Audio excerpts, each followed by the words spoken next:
Hello students, welcome to DNS. आज हम लोग डिस्कस करेंगे बीएससी फर्स्ट सेमेस्टर के सिलेबस के बारे में। तो कौन सी कॉलेज के बारे में हम लोग डिस्कस कर रहे हैं, कौन सी यूनिवर्सिटी के बारे में। तो जितने भी स्टूडेंट्स जो कि एनजीकेवीपी या फिर उससे रिलेटेड एफिलिएटेड कॉलेज में पढ़ रहे हैं, उनके आज हम लोग सिलेबस को डिस्कस करेंगे। एग्जाम सिलेबस जो है, एग्जाम पैटर्न जो है वो क्या होगा, एंड जो पासिंग मार्क्स है, बेस्ट बुक्स है, उनके बारे में आज हम लोग डिस्कस करेंगे। तो चलिए स्टार्ट करते हैं। सबसे पहले हम लोग सिलेबस को डिस्कस कर लेते हैं एंड बाकी की इंफॉर्मेशन फिर जो है हम लोग डिस्कस करेंगे। तो सबसे पहले हम लोग जानते हैं कि जो यूनिट 8 तक जो है यूनिट्स आते हैं। सबसे पहले यूनिट 1 की अगर हम लोग बात करें तो यूनिट 1 के अंदर structure and function of cell organelles के बारे में पढ़ना होता है। एंड ये यूनिट जो है ये क्लासिफाई है as structure and function of cell organelle part 1, जिसके अंदर plasma membrane, cell cell interaction, endomembrane system, इनके बारे में आपको पढ़ना होगा। यूनिट सेकंड में इसी यूनिट का ये फर्दर जो सब टॉपिक्स बच गए हैं उसके बारे में पढ़ना होता है, जिसके अंदर साइटोस्केलेटन, माइटोकॉन्ड्रिया, पेरोक्सिसोम क्या होता है, राइबोसोम, उसके स्ट्रक्चर्स, फंक्शंस, इसके बारे में पढ़ना होता है। उसके बाद यूनिट थर्ड में अगर हम लोग देखें तो न्यूक्लियस एंड क्रोमेटिन स्ट्रक्चर जो है उसके बारे में पढ़ना होता है, जिसके अंदर structure and function of nucleus, chemical composition क्या है डीएनए आरएनए का, डीएनए सुपर कॉइलिंग क्या होता है, क्रोमेटिन ऑर्गेनाइजेशन क्या है, टाइप्स क्या होते हैं डीएनए आरएनए के, ओवरऑल न्यूक्लिक एसिड्स के बारे में आपको पढ़ना है एंड न्यूक्लियस के बारे में पढ़ना है। उसके बाद यूनिट फोर्थ में अगर आप देखें तो सेल साइकिल क्या है, सेल डिवीजन, सेल सिग्नलिंग कैसे होता है, ये सारी चीजें जैसे कि माइटोसिस क्या है, मियोसिस क्या है, सेल साइकिल रेगुलेशन कैसे होता है, एपोप्टोसिस क्या होता है, कैसे कंट्रोल किया जाता है, सिग्नल ट्रांसडक्शन क्या होता है, जैक स्टैट पाथवेज हो गए, जीपीसीआर हो गए, ये सब क्या होते हैं, कैसे फंक्शनिंग होती है, इसके बारे में पढ़ना है। उसके बाद यूनिट नंबर 5 में अगर हम लोग देखें तो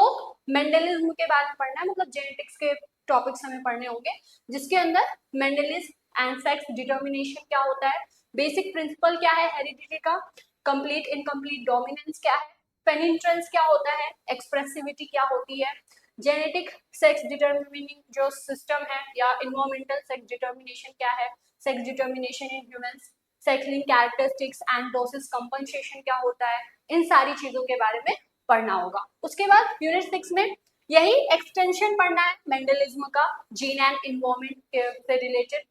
कि एक्सटेंशन क्या है मेंडलिज्म का, इंट्रैक्शन कैसे होता है सेक्स एंड हेरिडिटी के बीच में, एंड साइटोप्लाज्मिक इनहेरिटेंस क्या होता है, जीनोमिक इम्प्रिंटिंग क्या होता है, एंटिसिपेशन क्या होता है, इंट्रैक्शन बिटवीन द जीन्स,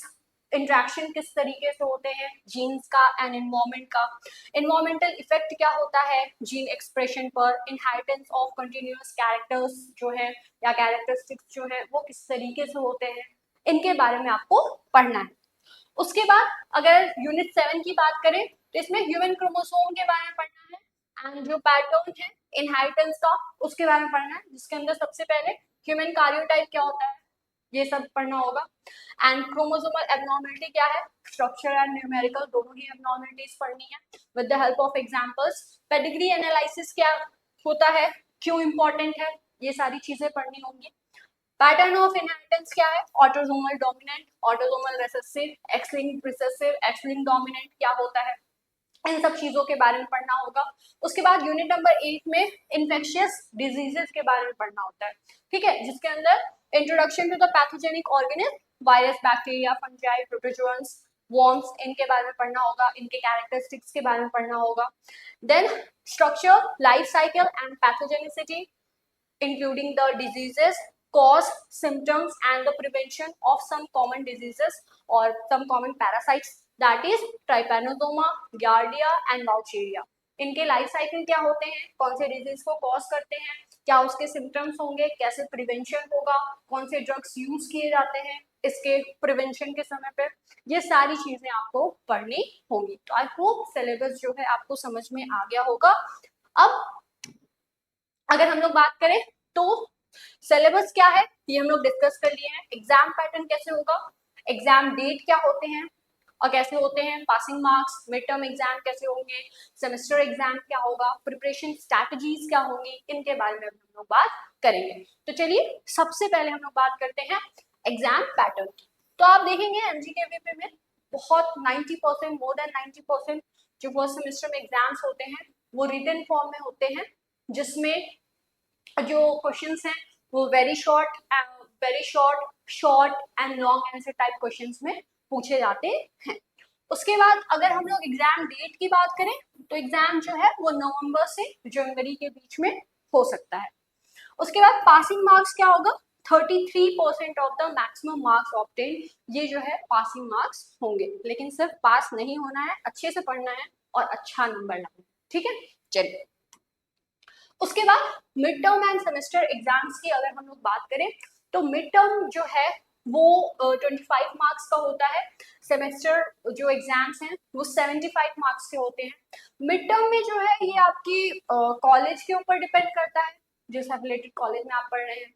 या यूनिवर्सिटी जो प्रोफेसर हैं सब्जेक्ट्स के वो डिसाइड करते हैं कि किस तरीके से होगा। मिड टर्म में जो है कुछ कॉलेजेस में ऐसे भी होता है कि जो भी आपका प्रोजेक्ट है, वाइवा है, जो प्रैक्टिकल है, उसमें कुछ मार्क्स डिवाइड हो जाते हैं एंड कुछ जो मार्क्स हैं उनका जो है जैसे मान लीजिए 2-3 यूनिट्स पढ़ाई गए तो उनका मिड टर्म ले लिया जाता है, तो ये उस हिसाब से डिवाइडेड होता है। उसके बाद सेमेस्टर एग्जाम में तो कंफर्म है 75 मार्क्स का जो है वो रिटन एग्जाम होता है। प्रिपरेशन स्ट्रैटेजी की अगर हम लोग बात करें तो सबसे अच्छी चीज यही है एंड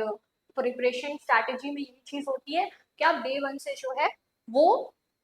प्रिपेयर जो है अपना टॉपिक्स हैं उन्हें आप पढ़िए, उन्हें प्रिपेयर करिए, डे 1 से ही आप पढ़ना शुरू कर दीजिए। अगर हम लोग बुक्स की बात करें तो आपके जो कॉलेज है, आपकी जो यूनिवर्सिटी है, उसमें जो आपके जो प्रोफेसर्स हैं जिस बुक को रिकमेंड कर रहे हैं आप उसी को खरीदिए, वही आपके लिए बेस्ट रहेगा। एंड मोस्ट ऑफ द जो बेस्ट बुक्स होते हैं उन्हीं का रेफरेंस लेके हम लोग भी पढ़ाते हैं, तो बुक्स जो कि प्रोफेसर सजेस्ट कर रहे हैं एंड यहाँ का कंटेंट अगर आप पढ़ेंगे तो वो मोर देन इनफ रहेगा, सफिशिएंट रहेगा आपके लिए। तो आई होप ये सारी चीजें आपको अच्छे से समझ में आ गई होंगी। एट लास्ट अगर आपको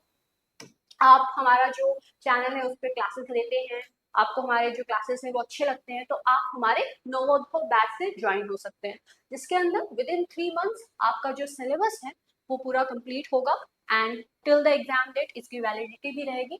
इसके अंदर आपको बहुत सारी चीजें मिलेंगी, जैसे कि previous year question paper solve होगा, टॉपिक वाइज जो यूनिट वाइज जो वीडियोस रहते हैं वो तो रहेंगे ही, उसके बाद जो टॉपिक यूनिट वाइज जो वन शॉट रिविजन वीडियोस हैं ये मिलेगा एंड जो हैंड रिटन नोट्स हैं वो अवेलेबल रहेगा। तो ये सारी चीजें जो है ये आपके लिए बहुत ज्यादा हेल्पफुल होती है and most important live doubt classes भी रहते हैं, जिसके अंदर आप अपने डाउट्स जो है वो क्लियर कर सकते हैं। तो ये सारी चीजें आपके लिए बहुत ज्यादा हेल्पफुल रहेंगी। अगर आपको कोई कंफ्यूजन है तो आप इस नंबर पे कॉल करके पूछ सकते हैं, आपको जो भी कंफ्यूजन है आप वहाँ पे क्लियर हो सकता है। एंड देन अगर आपको ज्वाइन करना है हमारे बैच से तो इसके लिए करना क्या होगा, इसके लिए आपको प्ले स्टोर पे जाना है, वहां पे डीएनएस एजुकेयर ऐप को प्ले स्टोर से डाउनलोड करना है एंड आप उसमें एनरोल हो सकते हैं। यहाँ पे जब आप डीएनएस एजुकेयर ऐप को डाउनलोड करेंगे तो वहां पे फ्री स्टडी मटेरियल का सेक्शन मिलेगा, जिसके अंदर आपको जो नोट्स हैं आपके सिलेबस के वो वहां पे अवेलेबल है, जो कि आप डाउनलोड करके पढ़ सकते हैं, वो आपके लिए हेल्पफुल रहेगा। तो आई होप आपको सारी चीजें बहुत अच्छे से समझ में आ गई होंगी। मिलते हैं हम लोग नेक्स्ट लेक्चर में एक नए टॉपिक के साथ, तब तक के लिए thanks for watching this video.